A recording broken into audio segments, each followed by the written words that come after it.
우리의 포용력, 다양성의 시작은 아마 이런 낯선 사람들의 방문 또는 이주, 우리가 건너가거나 뭐 이런 다양한 정착, 왕래, 뭐 때로는 전쟁도 있을 수 있을 거고 뭐 그런 것들이 다양하게 이루어지면서 이런 사람들에 의해서 우리가 지금 전시 주제를 갖고 있는 외래계 문물이라는 것이 한반도로 들어오게 됩니다.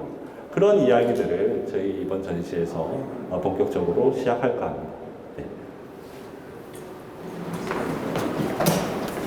예, 뭐 우리가 교류라는 단어로 통칭하고는 있습니다만은 사실은 사람의 이동이라는 것은 여러 가지 요인들이 있죠. 특히 외래계 문물들의 이동이라는 것은 더욱 많은 루트들이 있습니다. 예를 들면 이주도 있을 수 있을 테고 방문했을 수도 있고 왕래를 했을 수도 있고 전파가 됐을 수도 있습니다. 물론 그 모든 배경에는 사람이 있습니다만은 그런 이주라는 것이 선사시대부터 꾸준히 있어 왔습니다.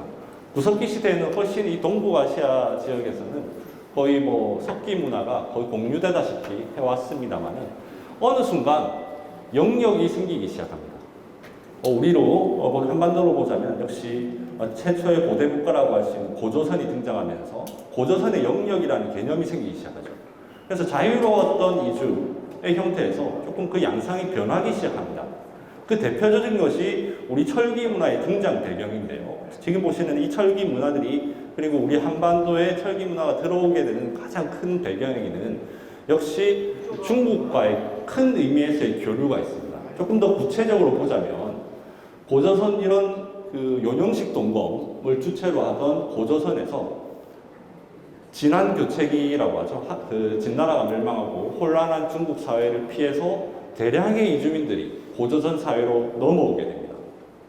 물론 그 출신에 논란이 있습니다만은 우리가 잘 아는 위만도 그런 사람 중에 한 명이었죠. 수많은 유이민이 들어오면서 진안교체기를 혼란을 피해서 들어왔습니다만은 고조선 입장에서 보자면 이 사람들을 받아들일 수 있었던 배경에는 아마 철기라는 신문화, 풀팩터라고 하고 저쪽에서 미는 푸시팩터라고 하는데 그런 것들이 같이 이루어지면서 들어오게 됐을 겁니다. 하지만 위만은 결국 다들 아시다시피 준왕을 쿠데타를 일으켜서 준왕을 물리치고 왕이 되죠. 근데 준왕은 다시금 고조선에서 사만사회로 남하하게 됩니다. 그러면서 철기 문화가 다시 확산되게 되죠. 이러한 다양한 이주로서 동반되는 교류의 양상들을 설명하고 있는 것이 지금 1장에 있는 스며들다에 대한 이야기들입니다. 요령식 동검과 철기들 그리고 교류의 양상들.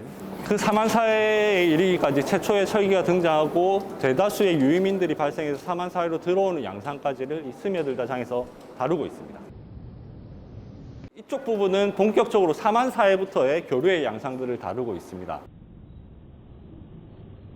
지금 자료는 남아있지 않습니다만 고분벽화에서 일부 나타나는 것들이 있습니다. 저건 뒤에 보시는 저런 수렵도를 보시면 뒤로 이렇게 화살을 쏘는 모습들, 일명 파르티안샷이라고도 하는데요. 그 당시에 파르티아인들이 주로 사용했다고 알려진 요소들이고요. 지금 오른쪽에 보시는 동수라고 하는 사람은 낭당 대방태수로까지 그 고구려 내에서도 아주 높은 관직을 받았던 사람으로 명문으로 안악상어분의 주인공으로 알려져 있는 사람들입니다. 이런 요소들을 봤을 때 고구려의 그리고 씨름도에 나타나는 서역인의 모습이라든지 각 저쪽에 다양한 그 고분벽화에서 나오는 서역계 요소들을 봤을 때 가장 중국 서역과 활발하게 교역했던 국가는 고구려가 아닌가 문헌 사회로 봤을 때는. 하지만 남아있는 자료가 많지 않기 때문에 현재로서 확인할 수 있는 것은 많지 않죠.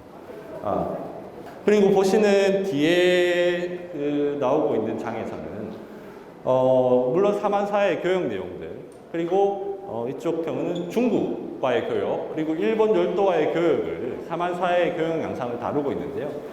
중국의 교역들은 주로 청동기들 그리고 대형 철솥, 의뢰와 관련된 또는 동전, 거울 이런 자신의 위세를 강조하기 위한 위세품들, 자신의 권력을 보여주기 위한 그런 물품들을 위주로 중국과의 교류가 이루어집니다. 그에 반해서 일본과의 교류는 상당히 그 양상 자체가 다르죠.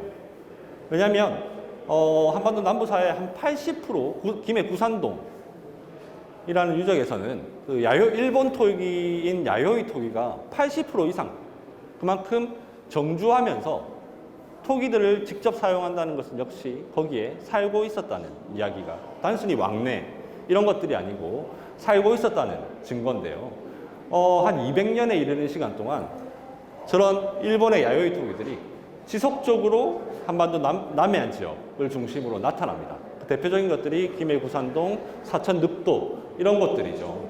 아마 한반도 남해안 지역에 정주하면서 정착해서 한반도인들과 제지인들과 함께 혼재하면서 살아갔던 게 아닌가. 그리고 그 배경에는 왜 이 사람들이 한반도에 넘어왔을까를 생각했을 때 현재까지 가장 유력한 학설로는 역시 한반도에서 생산되는 당시 최고의 하이테크 기술이었던 철 생산, 철이 목적이었다라는 것이 일반적인 통설입니다. 당시 사회에서 일본에서는 아직 철이 생산되기 이전이기 때문에 아마 그런 철의 입수를 목적으로 오랜 기간 정주했던 것이 아닌가라고 추정하고 있습니다. 예. 이쪽은 전시내의 칼럼 같은 곳입니다. 아무래도 저희가 외래계 문물들을 다루고 있습니다만은 사상적인 부분들 놓칠 수 없는 거겠죠. 가장 고대부터 지금 사회에 이르기까지 한반도 사상적인 부분에 가장 큰 영향을 미쳤을 것은 역시 인도에서 발생한 불교일 겁니다. 초기 불교의 양상이라든지 그리고 불교 중에서도 북방 계열 지금 화려한 장식을 하고 있다거나 구미 봉안동에서 나온 불상이라든지 그 편단우견의 주름 모양이 남인도 스리랑카 지역에서 나오는 불상과 유사한 그런 불상들 그런 것들을 위주로 불교의 양상을 소개하고 있습니다. 다음으로는 여기까지 사만사해를 다뤘었고요. 다음으로 삼국시대 잠시 설명드리도록 하겠습니다. 네, 전시 공간을 최대한 개방감 있게 공개해서 한눈에 다양한 유물들을 그리고 우리 속의 다양한 문화들을 한눈에 즐기실 수 있도록 컨셉을 잡았습니다. 그래서 한 곳에서 이렇게 쭉 보시면 될 것 같은데요. 지금 왼쪽 편에 있는 것은 삼국시대에 들어오면서 본격화되는 실크로드, 고대 실크로드를 통해서 들어온 문물들. 물론 실크로드라고 이야기는 합니다만은 중국을 거쳐서 서아시아 또는 중앙아시아, 때로는 로마에 이르기까지 먼 곳에서 이어져 다양한 유물들을 지금 저기 보시는 황금복음이라든지 그리고 결임로 14호에서는 황금복음뿐만 아니고 다양한 다른 서역계 유물들이 일부 함께 출토되고 있습니다. 그런 것들을 봤을 때 아마 서아시아의 서부대인이라든지 다양한 지역과의 교류 그리고 저기 뿔장 같은 경우에는 주로 북방을 통한 이런 시기 기원전 8세기 때부터 이루어지던 립톤이라는 서양사에서 로마에서도 자주 사용되는 의뢰용기로 사용되는 그런 것들이 한반도에서 신라로 들어오면서 저런 뿔잔의 형태로 변형되게 되는 저런 요소들 그리고 잘 아시는 천마청의 유리잔들 이런 것들은 고대 사회에 있었던 서역계 유물들. 여기서 서역이라고 하는 것은 중국 서쪽의 모든 지역을 통칭하는 단어로서 지금 구체화되어 있는 지역은 많이 없습니다. 그렇기 때문에 차후 어느 지역인지 어떻게 연구의 진전에 따라서 각 유물들의 배경 또는 제작지 이런 것들은 밝혀질 거라고 생각을 합니다. 그리고 이쪽 장에서는 역시 중국과의 가장 오래된 인연들이죠. 중국과의 삼국사회에 들어오면서 그 이전 사회와 가장 큰 차이점은 한반도의 내부 갈등이 생기게 되죠. 고구려 백제 신라라는 내적 갈등이 있습니다. 이 내적 갈등과 함께 교류가 연동되는 양상을 보입니다. 예를 들면 지역적으로나 위치적으로나 역시 백제 지역은 중국과의 교류가 활발한 양상입니다. 여기서 보이는 도자기라든지 이런 것들은 아마 백제인의 취향도 일부 반영됐겠습니다만 전부 백제 지역을 중심으로 출토되고 있는 양상이고요. 신라 가야 지역에서도 일부 한두 점씩 도자기가 나오고 있습니다만 역시 주류를 점하는 것은 백제 지역입니다. 그에 반해서 신라는 아까 말씀드렸던 이런 서역계 인물들이 아주 많이 출토가 되죠. 그리고 이런 청동초두라든지 이런 것들이 상당히 중국계 요소들이 있는 부분들인데 이런 것들도 일부 신라사회에서 특히 마립간 시기를 중심으로 출토가 됩니다. 그에 반해서 가야 지역으로 넘어가면요.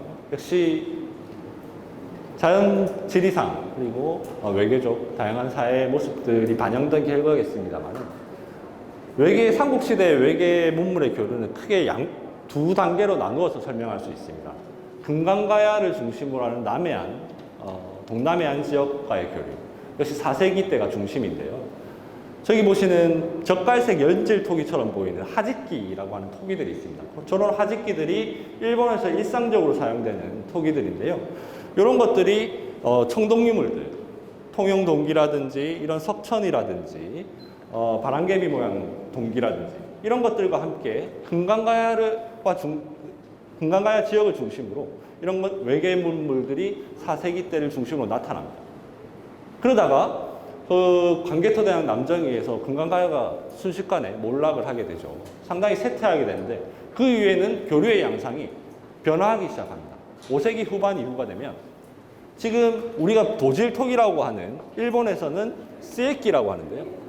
주로 한반도인들이 도질토기를 가지고 가서 그 기술을 전파함으로써 젓갈새 연질토기를 쓰던 일본 사람들이 이런 스에키라는 것을 만들어내게 되는데 그런 것들이 5세기 후반이 되면 한반도로 역수입됩니다. 그리고 금강가야 중심이었던 지역 범위도 중남부 지역까지 훨씬 넓어지게 되죠. 청주에 이르기까지. 그리고 옆에 보시는 원통형 토기들이 있습니다만 이 원통형 토기들은 일본의 전방후원분이라고 하는 광주 명화동이라든지 일본의 전통적인 아주 대표적인 그 삼국 고분 시대의 묘제인데요. 그런 것들이 일부 영산강 지역, 우리나라의 영산강 지역을 중심으로 나타나게 됩니다. 그리고 일본의 그 전방후원분에는 이런 원통형 토기들을 세워두는 문화가 있습니다. 그런 것들이 우리 한반도 영산강 유역에서도 일부 나타나는데요. 물론 이것들의 기원에 대한 이야기, 제작지에 대한 이야기들은 여러 가지 해석의 문제가 있습니다. 그리고 최소한 거기서 가장 확정적인 부분들은 이런 원통형 토기의 개념은 일본과 공유하고 있지만 제작 기법이라든지 형태라든지 이런 것들은 일본과 전혀 다르기 때문에 아마 제지에서 만들어져서 그런 모티브라든지 고분의 개념 그리고 이런 원통형 토기의 활용법 이런 양상들을 교육을 아마 했던 것 같습니다.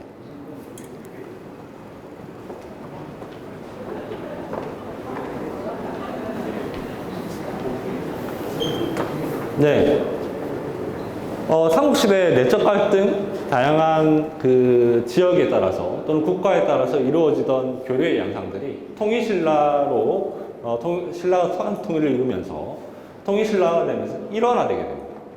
교류의 양상들은 상당히 다원화되어 있던 것들이 통일신라를 중심으로 일원화되면서 삼국시대에 상당히 정치 외교적 중심 또는 군사 갈등 이런 교류가 위주였다면 통일신라 시대가 되면 민간에 이르기까지 중국의 신라방이라든지 스님들 종교와 관련된 그리고 유학생에 이르기까지 그 국가적 차원에서부터 민간 차원에 이르기까지 아주 다양한 교류가 본격적으로 중국과 이루어지게 됩니다. 훨씬 밀도 있는 교육들. 그러면서 사회 시스템이 점차적으로 갖춰지게 되고 복식의 변화들. 지금 토영 보시면 당나라의 복식이라든지 그리고 당 삼체 이런 것들도 상당히 많이 들어오게 되는데 그런 것들이 통일신라가 진정한 의미의 공존의 의미의 교류가 통일신라 때부터 시작되었던 것들이 아닌가라는 생각을 가지고 있습니다.